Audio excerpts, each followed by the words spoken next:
y'all, and welcome. My name is Meg, and today I have another one of my little TBR groups, and specifically I have all of my translated books. When I originally thought about doing a translated TBR grouping, I thought, okay, I know I have some Korean translations and several Japanese translations that I could talk about. What I wasn't expecting was to find so many other translations in my TBR that I just hadn't considered before, some that I didn't even realize were translations, to be honest. So what I have is actually, I think, a pretty good variety. I do have Korean, I do have Japanese, but I also have German, Spanish, Danish, Finnish, Hungarian, and just even more. And I was so shocked to learn that, so I'm actually really excited to show you all of the ones I have.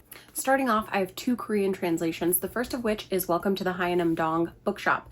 I think I've talked about this recently. It is a more recent acquisition for me, and this is about a young woman who does everything the right way, or the way she's supposed to, and her life sort of ends up falling apart anyway. She runs off and she opens a bookstore. And this is just, to me, this sounds very similar to Days at the Murasaki Bookshop in that we are sort of forced to take a hard look at what our expectations for life are and whether or not we should value so much what society says our life should look like, and maybe putting a little more stock into what we really want from life and what will truly make us happy. So I think this is going to be just a bit of me, just like perfection, and I cannot wait to read it. Next is my second Korean translation, and this is the Dallergut Dream Department Store. This is a little bit different from our usual sort of like mystical, whimsical translation vibe. I tend to go more into like the fantastical or the like ultra cozy, and this is a little bit different in that fantastical, whimsical world. This is told from the perspective of someone working at the department store and all of the different people that they encounter, people who work there and people who are coming to buy a dream. And this is a department store that sells dreams, but you can only get there while you're sleeping. So it is like that very fantasy-esque world. Kind of reminds me of the Full Moon Coffee Shop vibe, which I so enjoyed. A second book kind of in this world, in this series, has actually just come out near the end of June. So if I like this, I will definitely be picking up that second one. Moving into Japanese translations, and the first up, probably the one I've had the longest, is Before the Coffee Gets Cold. This is a tale about a coffee shop. Shocking, I know. And this specific coffee shop is kind of special. It is rumored that it offers more than just coffee. It offers a chance to maybe go back in time. And this is set over the course of a summer. We see 4 customers who come and use the coffee shop services, and I guess how that affects their life. I'm really looking forward to it. There are several in this series. It's a little daunting to me to see so many in the series, but I am looking forward to reading this. This was kind of my gateway. There's really no better word. This was my gateway into the translations, and I haven't read it yet, and it's almost like a tether back to my introduction into Japanese translations, and I'm like holding on to it out of, I don't know, some weird, desire to like not let go of the first book I picked up in this sort of genre. So I am going to read it this year, and I don't know, maybe read the rest of them.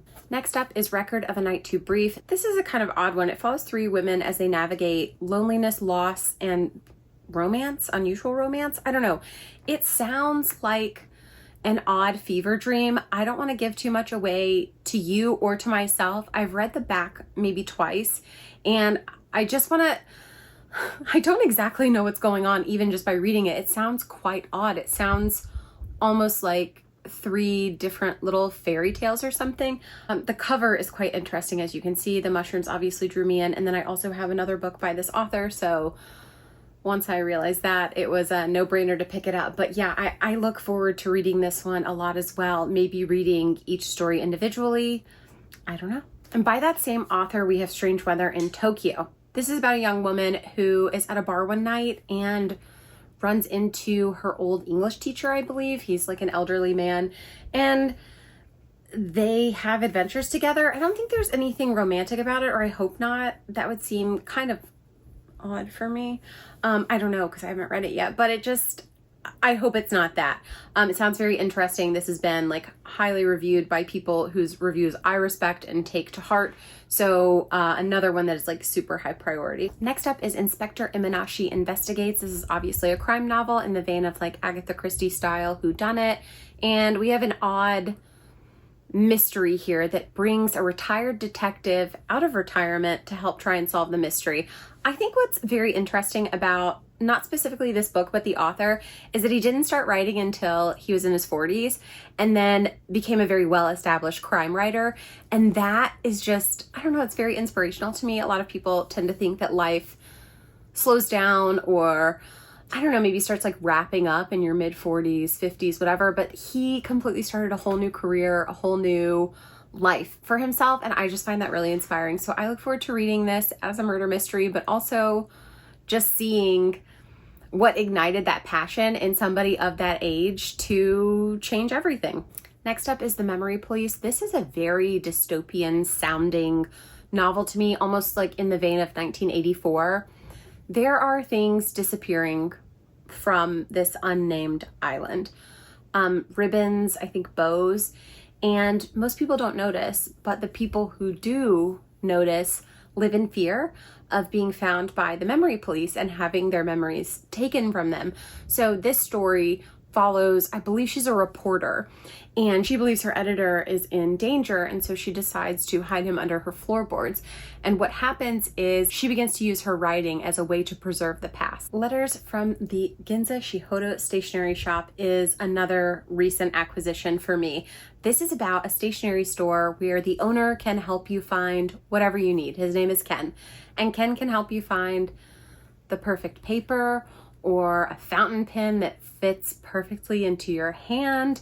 And it seems like over the course of, I think there's like 5 customers that we see throughout this story, he helps them not just find the perfect stationery, but also find something deep within themselves that they didn't know they were looking for. Another sort of like maybe mystic or that touch of magical realism to it, and it just sounds amazing. Plus I love that little purple shine. My final Japanese translation is Strange Pictures by Uketsu. I think Uketsu has a new book coming out soon, and this is just about a group of strangers that are somehow pulled together through these seemingly innocuous drawings, but there's something more sinister behind them. This is described as a mystery. It sounds quite odd, and it's one of those that you could read the synopsis several times and still not really understand what to expect from the book. It looks great. It is very well received. It's a very popular book, and I don't know, I just really, there's something so intriguing about it. Hopefully I'll get to it in 2025. Next is my one and only Hungarian book. This is Old Hungarian Fairy Tales by Baroness Orczy, and it is what it says on the tin. It's just a collection of Hungarian fairy tales. This is self-published. I don't even remember where I found this, but in an effort to learn more about sort of Hungarian folklore, fairy tales, things like that, I did find this, and I think it's quite funny. She's put her information up here like in the Disney font. I don't know. I haven't started it yet, but this is definitely one where I will probably pick at it over time, stories here and there. I'm not one to like just sit and read a whole book of fairy tales. But yeah, it's interesting. I still want to keep looking for more things to help me learn more about Hungarian folklore, myth, fairy tales, things like that. But I think this is a great place to start. Next is the first of 2 Swedish translations, and this is Anxious People by Fredrik Backman. I have not read any of his other stuff. I know Is It a Man Called Uwe is very popular, and Beartown is very I think there's a lot of his that are extremely popular. This is the only one I have. This is the story about 8 strangers who are, I think, just like a house showing, and an escaping bank robber bursts in and holds them all hostage. It seems to become apparent over time that maybe this like criminal mastermind is not all he's cracked up to be, and maybe he needs some like emotional help from the group. I don't know. It obviously, something about it struck me, and It hasn't felt like the right time to read it yet, but I do feel like I'm getting close to that. I really would like to get into Bachman's writing. There's so much on offer from him. I especially would like to read Beartown, but since I have this, I'd like to start here and see if his writing style suits me before I go into more of his work. Right, my second Swedish translation is The Book of Eels by Patrick Svensson, and this is a nonfiction about eels. I know, shocking. And it basically just covers the mystery that eels still pose to the world of science. Still, we've never seen eels mate or give birth. People are still not sure. Are they fish? Do they come from somewhere else? Like, what is the eel? What truly is an eel? And I love a bit of science, nature, nonfiction. And I mean, this really fits the bill for that. My one and only finished translation is The Witch Hunter by Max Seek. I'm not 100% sure, but I do think that this is part of a series. In this book, we discover, or the characters discover, a dead woman. She is in a lovely black evening gown, seated at the head of a table with a ghastly smile plastered on her face. She is also the wife of a famous author. And at first, they think that this is like a copycat killer recreating the murders from the husband's witch trilogy, I think it's called, in his book. But what they realize is something a little more sinister.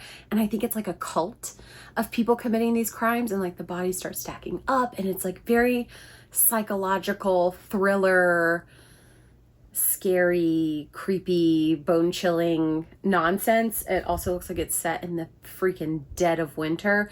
And I don't know, it just feels very chilling, and I'm excited to read something like this. I also have a single Danish translation, and that is Hans Christian Andersen's Fairy Tales. This is retold by Naomi Lewis, but I'm still counting it as a translation because the originals were in Danish. And again, just a collection of fairy tales.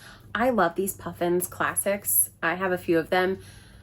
They're my favorite. They're such a good little size. I mean, I can't rave about them enough. I have several of the children's books in this format, and I love it. So this is another one that I will just poke and prod at over time and just read through, but kind of a little shocking or a little upset that I didn't think about as being a translated book on my TBR. The Diner by Herman Koch is my Dutch translation. This is my one and only.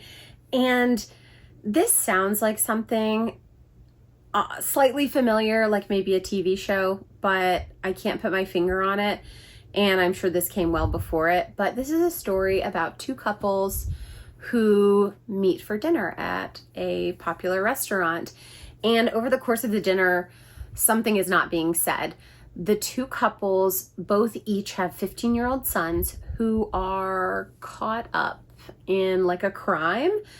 It seems like a crime or something horrific has happened. The police are investigating, and eventually over the course of this dinner, their sons come up, and I don't know, maybe they have it out, I have no idea, but it sounds very interesting. I think this is quite a popular book by this author, and it's one I thrifted a while back, not even realizing it was a translation. So here we are. The first of two German translations I have is The Metamorphosis and Other Stories by Kafka, Franz Kafka. This, like I said, it is The Metamorphosis and Other Stories, but I'm just going to touch on The Metamorphosis, which is about a man called Gregor who has a very unappreciative boss. He's a meek person. His family is very ungrateful, and he just seems to be like maybe struggling through life. He wakes up one morning to discover he's transformed into a giant moth, and he can like barely move around his space. But it seems like no one else is quite convinced that he's made this transformation. And you would think if you turn into a giant moth, people would notice. So I don't really know if this is supposed to be all in his head or what, but doesn't it sound interesting? My second German translation and another collection of fairy tales is Grimm's Fairy Tales, The Brothers Grimm, Jacob and Wilhelm Grimm. Again, big collection, Puffins classics, very cute. I will read it slowly over time. I think there's a lot of fairy tales that we know, and I'm sure there's some that I've never heard of, and that's what I look forward to, is those little gems of fairy tales that are not very popular, not very well told, and hopefully preserved somewhere in here. A surprise edition that I did not realize was a translation and is kind of a recent purchase is I Who Have Never Known Men by Jacqueline Hartman. This was originally published in French and I had no idea.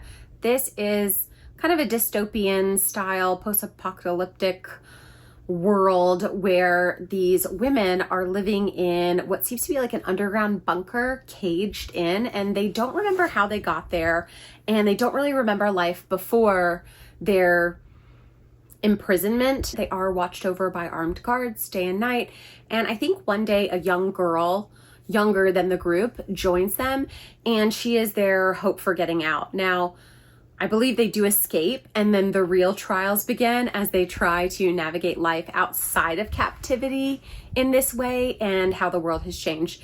This has been very popular lately. This is not a new book, but it has somehow made a resurgence in, I don't know, the popular like book talk.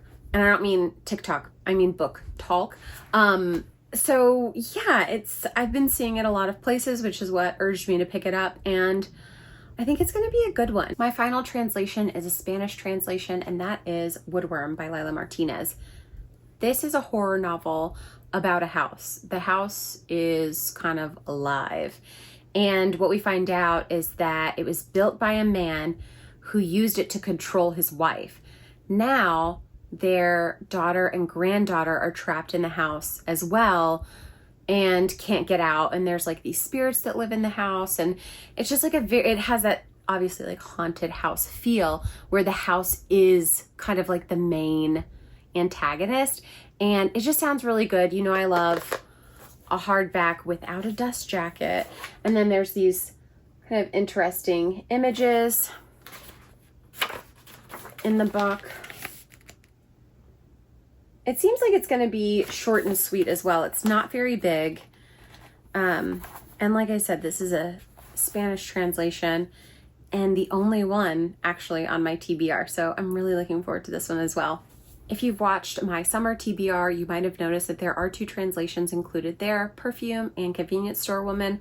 I'm obviously not including them here because they're part of that summer TBR. And I really want to keep to this TBR grouping. It's been really fun to see the stacks fluctuate and move, and the other shelf is going to be mounted or anchored to the wall soon, and I do have the extension for it, so I think I'm going to try and make it its own little shelf, the little TBR grouping shelf, and that will be a great way to see my progress in real time with these books. So if you made it to the end of this video, thank you so much for watching. As always, I'm so happy to have you here, and I hope you'll come back for my next one. Thanks again. Bye.